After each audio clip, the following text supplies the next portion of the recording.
You're watching DD India Live, India's voice to the world. I'm Preeti Kaur. Coming up in the next 30 minutes. Israel launches second phase of Gaza war with ground operation. Netanyahu says defeating Hamas is existential test for Israel. UN chief says surprised by escalation of Israel's bombardment, reiterates calls for humanitarian ceasefire. United Auto Workers, Stellantis reached tentative deal to end the strike. No deal with General Motors yet.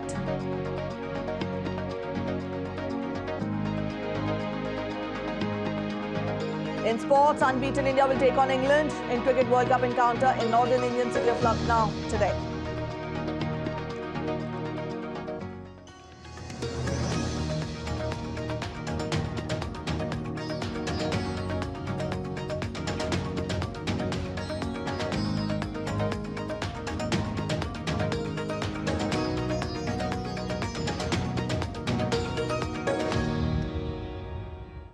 Israel has launched the second phase of its war against the Palestinian group Hamas with a ground operation in Gaza. Israeli Defense Forces attacked buildings they said were used as meeting points by Hamas.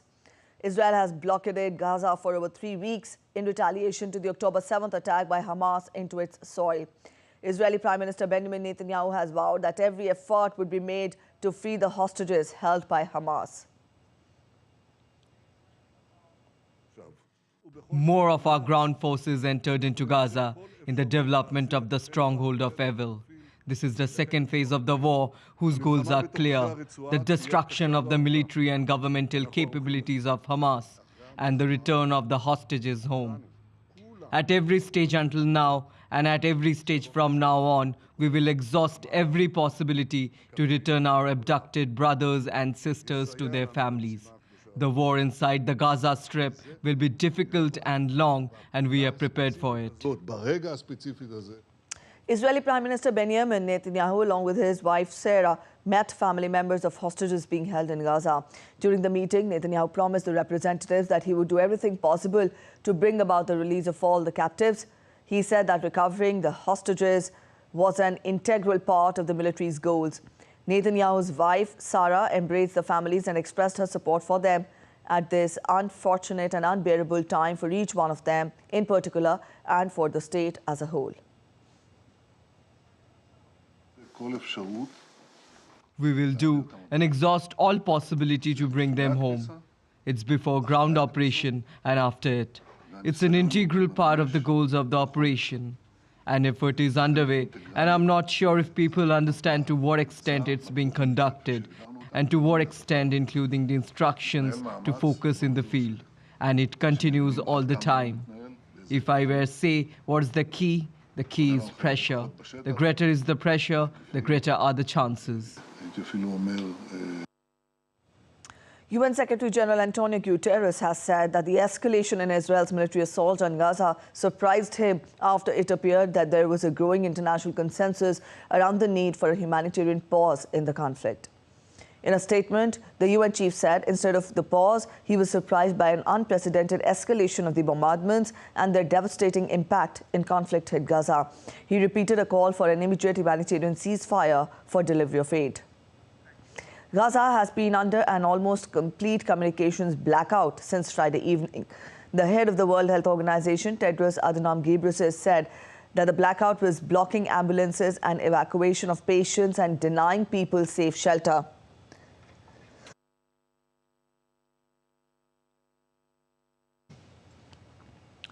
The WHO chief and other aid agencies, including World Food Programme, said that they could not contact their staff. International humanitarian organizations said the blackout, which began late on Friday, was worsening an already desperate situation by impeding life-saving operations and preventing contact with their staff on the ground.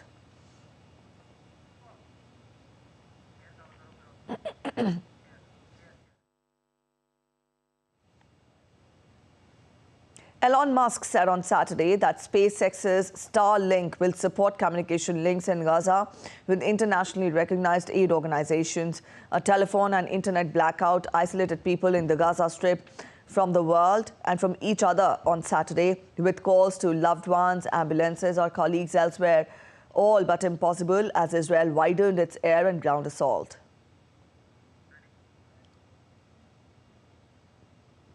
As Israel's army moves into the army strip, Hezbollah has started firing rockets and fire into the Israeli territory, leading a big threat to the Israelis. Clashes at Israel-Lebanon border will raise the fears of wider war. DD India's correspondent Amritpal Singh reports from Shlomi in Israel. As the Israeli army enters the Gaza Strip, Hezbollah has started firing rockets and missiles into the Israeli territory. They have threatened the Israelis that if they do a ground assault inside the Gaza Strip, they will open a full-fledged war front. I'm right now standing at a place called Shlomi. You can see the smoke in the air. Constantly, rockets are being fired by the Hezbollah into Israeli territory, and Israel is responding back by firing back. Those mountains, that wall that you see is actually Lebanon. I'm standing at a place called Shlomi, which is right on the Israel-Lebanon border. It is the last village or kibbutz on the Israeli side, and on the other side, what you see is Shlomi, and you can hear rockets being fired, missiles being fired, and RT guns being fired in response by the Israeli military.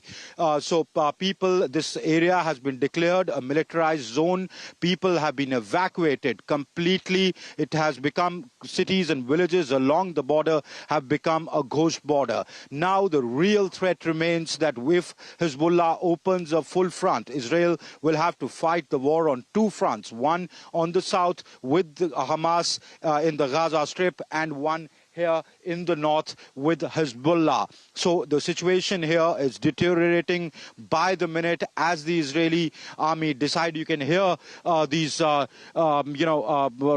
fire behind me. That smoke that you see up there is the Hezbollah hitting territories inside Israel, and Israel responding back with its trying to neutralize their rockets and also hitting bases inside Lebanon of Hezbollah. Benjamin Netanyahu, Israeli Prime Minister, had warned Hezbollah that if they jump into this war, he will finish them off as he's vowed to do with the Hamas. But that is easier said than done, because Hezbollah has the backing of Iran. Now, the real threat at this moment is the regional spillover. Will the war escalate? And this is what all countries have the apprehensions, and therefore you see heightened diplomacy happening in New York and elsewhere, Western leaders calling on Benjamin Netanyahu to ask him to take steps which prevents the war from escalating. With cameraman SP Dubey, this is Amritpal Singh at Shlomi on the Israel-Lebanon border for DD India. Also, DD India correspondent Amritpal Singh joins us from Israel. Amrit, good morning. Now, the Defense Minister of Israel has said that now they will get into the next phase of the war, and also some ground forces of Israel are already inside the Gaza Strip. Now, what does that mean? And also, does that also mean a full-scale ground invasion or a full-scale ground assault is on the angle? With this, also give us a sense of how big is the threat of a regional spillover? Oh, the threat of the regional spillover looms large. I'll answer that part where you asked me what does the defense minister's statement mean. They've gone inside Gaza Strip. They are inside Gaza Strip on the ground. They've gone in limited numbers. The IDF hasn't shared much details about it, but they're saying that yes, we've gone inside. So what I'm gathering from sources is that they've gone inside in limited numbers, but they've gone with some military equipment, not full scale. When Yoav Gallant says we are preparing for the next phase, or the next phase is to come, he basically means a full-scale ground invasion, which Israel has been threatening. And to achieve their stated military objective of a complete decimation of Hamas, they would need to go in for close combat. I guess they are looking at specific intelligence and gauging how Hamas reacts. And they've said they are operating from the Al-Shifa hospital, etc. They've shared some signals, intelligence about it, but they will have to go in for a close combat, and for that they would need to send in a huge number of Israeli army soldiers into the Gaza Strip. When will that happen? When will they completely expand that? Is only a matter of time. Perhaps could be days, not weeks. The second part about the regional spillover, I was in Lebanon, and in Lebanon, on the Lebanon border, not in Lebanon, on the Israeli side, along the Lebanon border. I was right at the border, and while I was there, a rocket fell very near a building, hit a hill. I could actually see that happening and smoke coming out. Hezbollah is firing missiles, etc., which they are intercepting. Now, Hezbollah had threatened, when you go in, we will jump in full scale. In fact, the chiefs of Palestinian Islamic Jihad and the deputy chief of the Hamas had met the chief of Hezbollah, Sayyid Hassan, a couple of days back, and they had promised that they would Nasrallah, Sayyid Hassan Nasrallah, the Hezbollah chief, and they had issued a statement saying that yes, we will fight together if this escalates. So therefore, the threat of escalation and a regional spillover looms large, because if Hezbollah joins in, what will the Lebanese army do? What will the Syrians do? What will the non-state actors like Houthis do? They've already fired 2 missiles towards Syria, though none of them have hit. One of them has been intercepted. The other hit Egypt.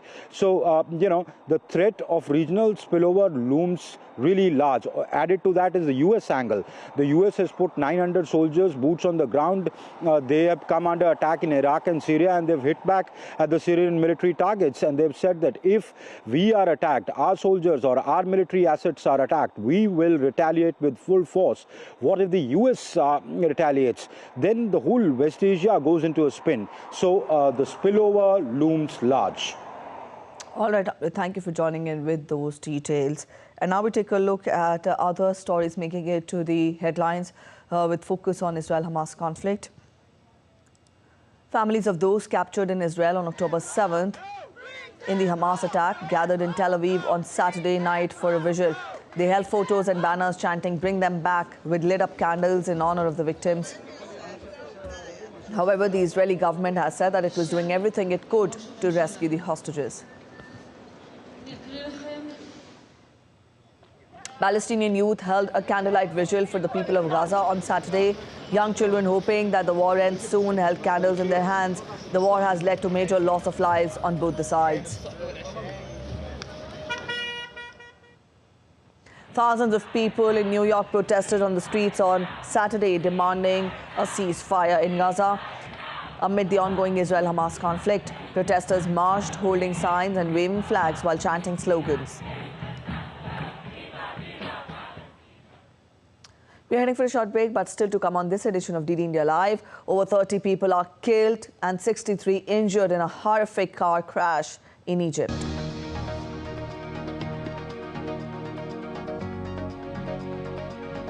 Former US Vice President Mike Pence announces withdrawal from presidential race. And South Africa beat New Zealand 12-11 to win record 4th Rugby World Cup.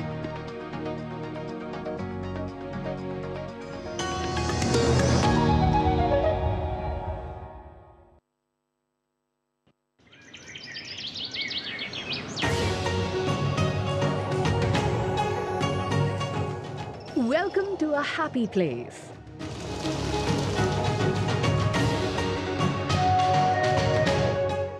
To nature's warm embrace.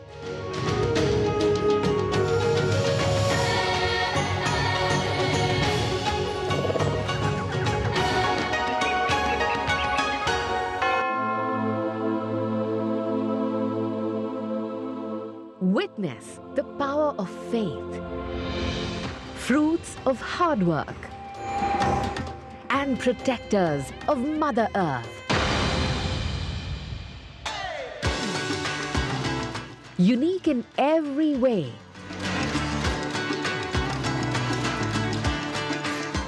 Discover something new every day.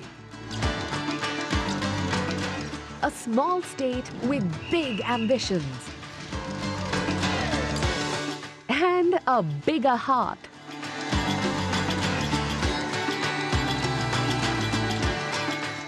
Mizoram welcomes to love, laughter and celebrations.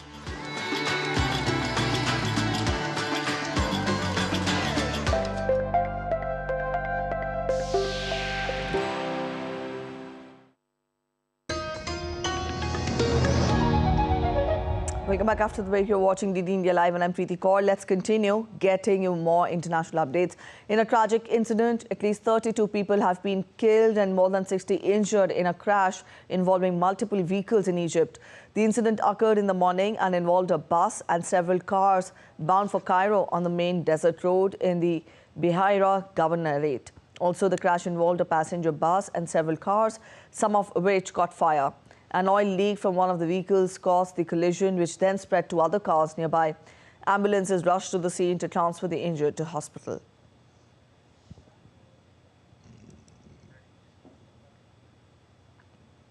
Former U.S. Vice President Mike Pence has decided to halt his 2024 campaign in the Republican presidential race. Mike Pence ended his presidential campaign for the White House after struggling to raise money and gain traction in the polls. Pence made the announcement while speaking at the Republican Jewish Coalition Summit in Las Vegas on Saturday afternoon. Pence is the first major candidate to leave a race that has been dominated by his former boss turned rival, Donald Trump.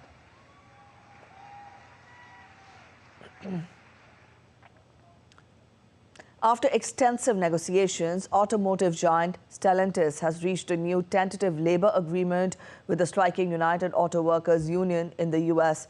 Nearly 14,000 UAW workers who were on strike at two Stellantis assembly plants and several parts distribution centers in Michigan and Ohio have been told to end their strike and return to work. The agreement comes 3 days after the union and Ford Motors announced a tentative agreement on a new contract. The deals include many of the same terms, including a 25% general wage increase. In a monumental turn of events, the Writers Guild of America made significant strides towards resolving its 148-day strike, one of the longest standoffs in Hollywood's history. After weeks of intense negotiations, the WGA reached a tentative agreement on a new contract with entertainment companies. The tentative deal, a result of extensive discussions between the WGA and the Alliance of Motion Picture and Television Producers, addresses several crucial issues raised by the writers, while the exact language of the contract is yet to be released.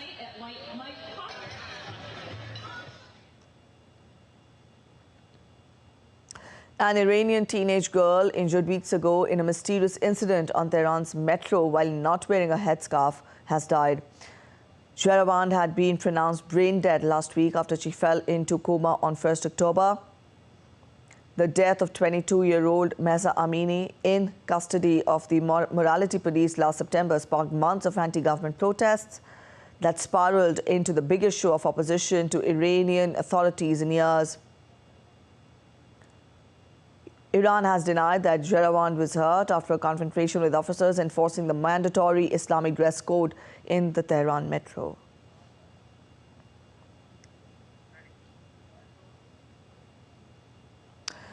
The city of Lewiston, Maine, woke up to a relieving news of the death of Lewiston shooting accused who had killed 18 people. The residents came together to hold a vigil for the dead.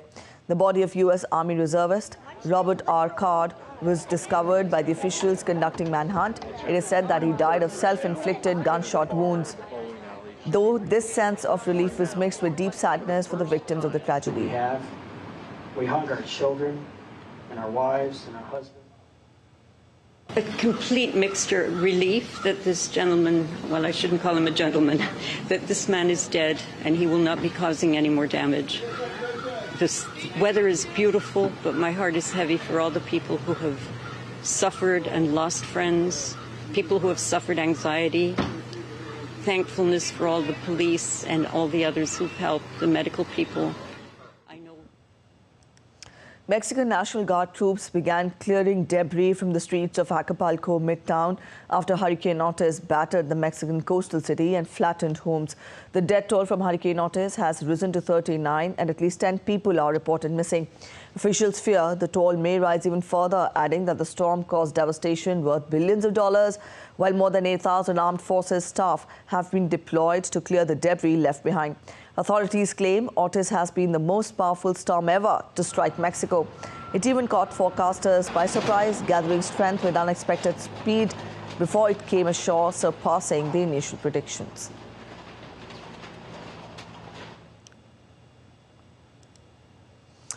United Nations Secretary General Antonio Guterres is paying an official visit to Nepal from October 29th to November 1st at the invitation from Nepalese Prime Minister. This will be Antonio Guterres' first visit to Nepal since taking office as UN Secretary General on 1st January 2017 and his second Nepal visit as he visited Nepal in May 2007 as the UN High Commissioner for Refugees. The key agenda of his visit to Nepal is climate change and ways to mitigate its effects on livelihoods, Nepal's peace process and the UN Sustainable Development Goals. UNSG will visit Everest Base Camp and Annapurna Base Camps to see the impact of climate change. He will also visit the birthplace of Gautam Buddha in Lumbini. During the visit, Secretary General Guterres will call on President of Nepal, Ramchandra Paudel, and hold meetings with Prime Minister Pushpa Kamal Dahal and Foreign Minister NP Sood.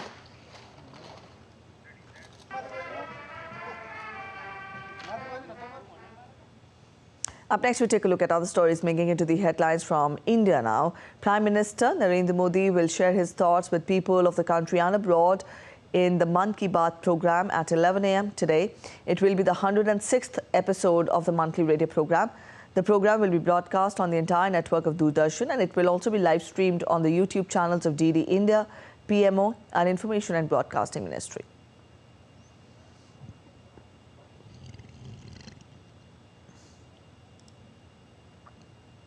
India witnessed a partial lunar eclipse last night. The celestial phenomena was visible from 1:04 a.m. till the early hours of October 29th. It was the last lunar eclipse of this year and was visible from all parts of India. The lunar eclipse occurs when Earth moves between the sun and the moon.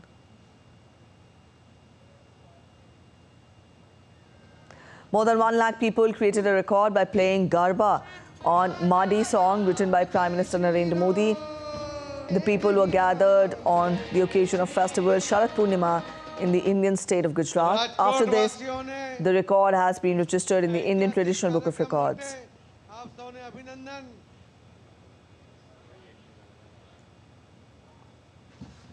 To increase availability of onions in the domestic market and contain their prices, the central government on Saturday imposed a minimum export price of $800 per ton on onion exports till December 31st this year. The government has also announced the procurement of additional 2 lakh tons of onions for the buffer, over and above the 5 lakh tons already procured.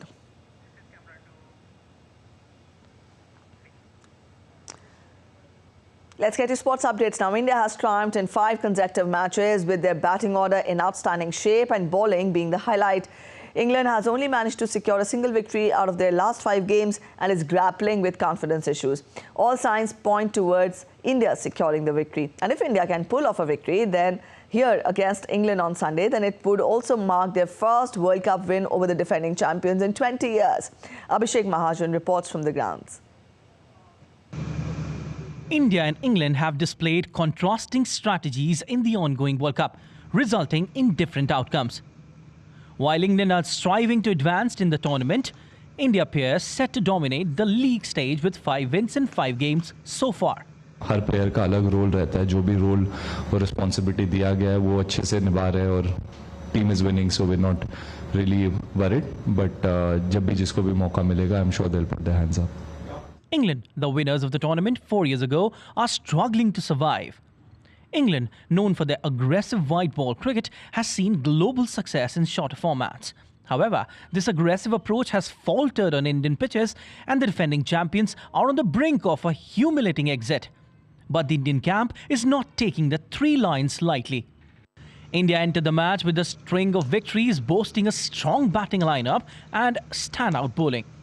It will be interesting to see whether Rohit Sharma persists with the winning combination that defeated New Zealand or opts Ashwin in the Lucknow wicket, which has traditionally helped the spinners.